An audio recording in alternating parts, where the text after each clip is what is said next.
Sveiki! Šodien jums parādīšu 3 krūžu triku.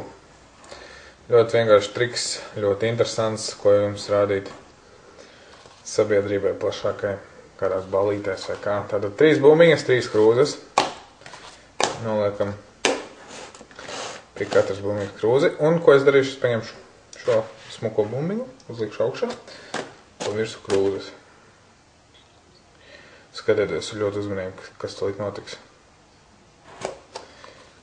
Lūdzu, bumbiņa apakšā.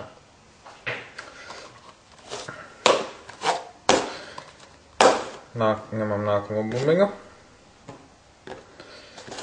Liekam pa virsu. Ļoti uzmanīgi vērojiet, viņi izkūst cauri glāžu dibeniem un ir atkal uz galda. To pašu es darīšu ar trešo bumbiņu, bet lai būtu interesantāks, viņu likšu uz pirmās krūzes vai trešās krūzes, kā jūs skatieties. Un to pa virsu.